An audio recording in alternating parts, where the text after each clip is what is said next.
Hey, my name is Kimmy Rochelle, and I'm doing Category A over Down syndrome. The five symptoms that impact performance of occupations: poor dynamic standing balance, decreased endurance, fatigue, joint pain, and hypotonia. It's low muscle tone. The impact of aging process on performance. Individuals with Down syndrome experience accelerated aging, which means that they're going to experience all these aging effects that you would in a normal human being around 70 years old. They're going to start experiencing those about 30, 40 years old early on, and they're going to set on in. Many caregivers explain that people with Down syndrome, they tend to slow down in their late 40s or 50s. Adults with Down syndrome are at more risk for early cataracts and keratoconus and hearing loss. Thyroid dysfunction is common with people in Down syndrome and can lead to symptoms of fatigue, mental sluggishness, weight fluctuation, and irritability. Sleep apnea is also really common in individuals with Down syndrome. The medical prognosis has improved significantly over the years due to the medical advancements we have now. Most individuals with Down syndrome can live happy, active lives until they're 60 or older now, which is way older than what they used to back before we had all the medical advancements that we do today. Common medications. Two medications are naproxen, which is a anti-inflammatory drug that reduces hormones that cause inflammation in the body, and morphine sulfate, which is used to treat chronic pain in individuals with Down syndrome. A surgery common with individuals with Down syndrome is arterial septal defect closure. It's a procedure to fix a hole in the atrial septum and it's a common surgery for newborns with Down syndrome. All these medications and surgeries are going to increase the occupational performance of these individuals overall. The current research we have, my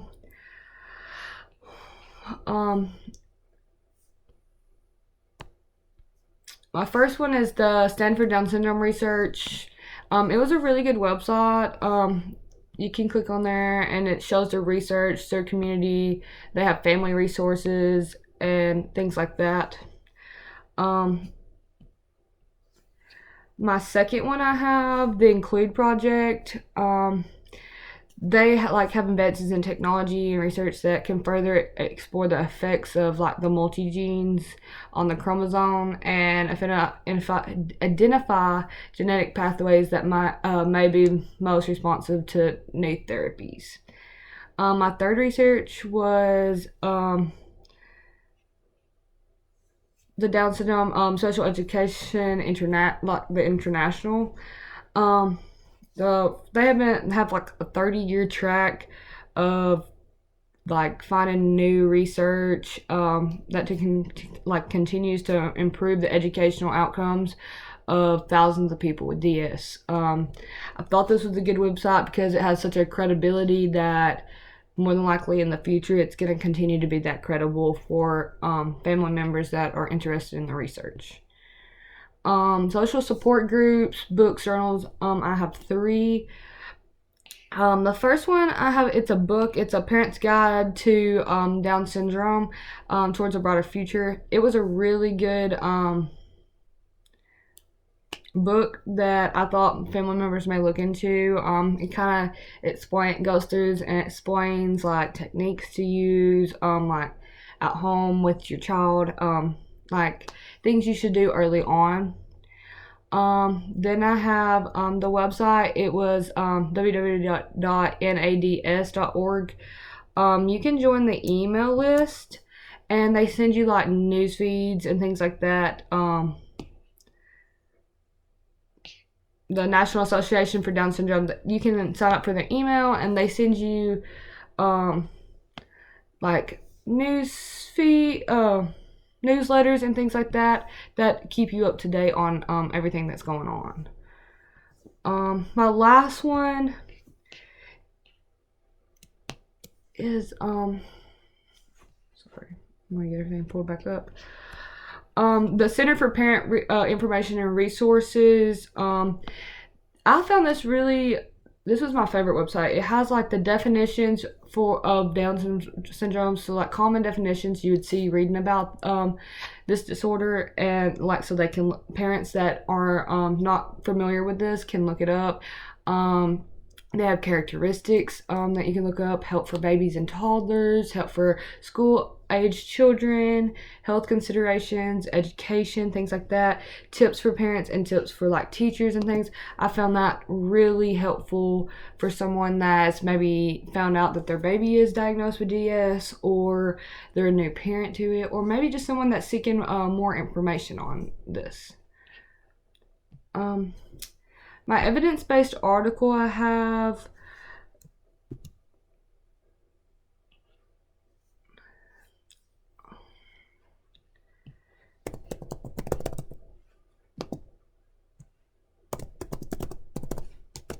One second. I've lost my PowerPoint, sorry. Okay. Okay, my evidence-based article is it's the developmental disabilities, friends, fun, and fitness, a 6-week program of adolescents with Down syndrome. This was a really good read. It kind of went through and talked about like the implications of occupational therapy for these areas of program improvement. It talked a lot about like program strengths, what this program helped, and like the outcomes of the individuals that went to this. I found it really interesting. Okay, and my summary of my interview.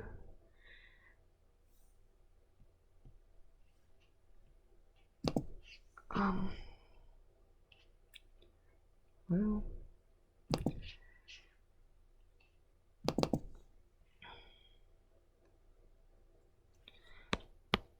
I interviewed Kate, which is a mom to, she has a 10-year-old son that has Down syndrome, and, Kate was so sweet. I called her and we talked over the phone just to ask her all my questions. She has a 10-year-old son that was diagnosed with Down syndrome. Her and her husband have 3 other kids, and they've made it a mission to include him and make it a point to raise him just like the other ones. They treat him as different as possible. When he comes in from school with the other kids, that he sits down and does his homework or whatever he has to do for school. He sits down and gets that done with everybody. He has a routine at home. They have chores that the whole family completes. He really likes going to the zoo and the park, hates the movies or shopping. She said that every time that they went grocery shopping, her husband would usually stay home with him, maybe some of the other kids, so it wasn't less of a hassle, that he got really fussy and irritable, like when they was shopping for a long time or in the movies, because he had to sit still and watch something. Loved the zoo, park, anything where he got to go. Loved it. He loves baseball. He really wants to play baseball, his mom said, but she's scared to even let him play baseball, so he just watches his brother play, and he has some softballs he plays at home, but they try to make it a little small. He does as much as he can independently. If he needs help, they will help him, but he tries to do it first. She helps him get in the bath, but he usually like washes himself and things like that. Like, he's pretty independent, but also needs some help too. But they try to not treat him any different than any of the other kids.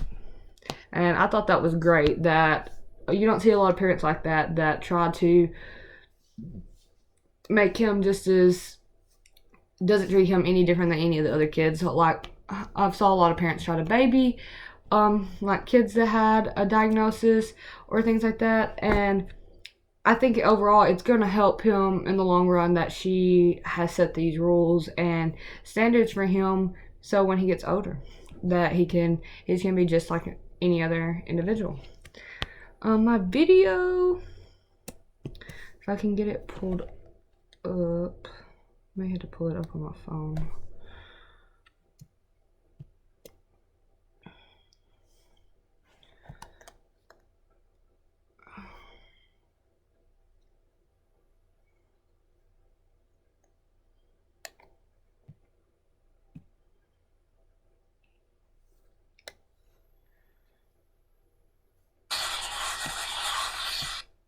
Oh.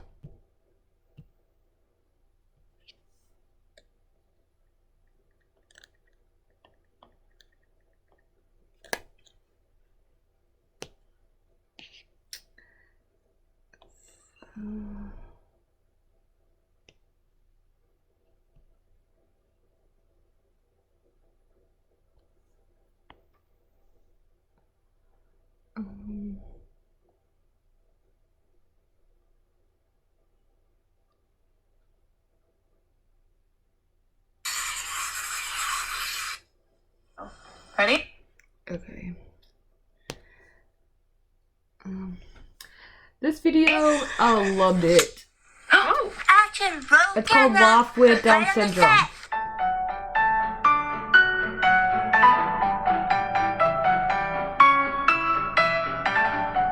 My name is Emma Marie, and I'm 23 years old. I'm 13 years old, and I'm Hannah Lorraine Hobart. My name's Ann. I'm 55. Let me give you some snuggles. Yeah, I know.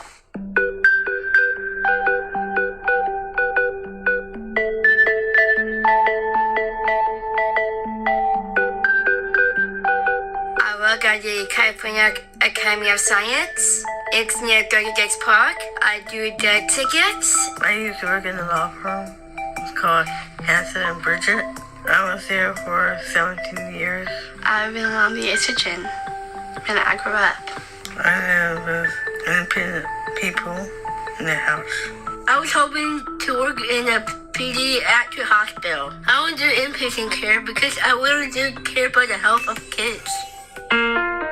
Logan was actually born 5 weeks early, and when he was born, we were told the night after he was born that he was showing soft signs, and my husband Roger and I did not know what that meant. When we were told, the doctor that told us was in tears, and I was actually glad that my son was going to live and that he was going to be okay. It has a few more minutes to that video, but it's a really good video. It kind of shows that individuals with Down syndrome are no different. They just have an extra chromosome, and they're the same as us. They have goals. They do things on their own individually, just like Kate's son. He pretty much lived an independent life. He wants to play baseball. He loves going to the park, to the zoo, just like any other boy. So overall, people with Down syndrome are no different. And that's my presentation. Thank you.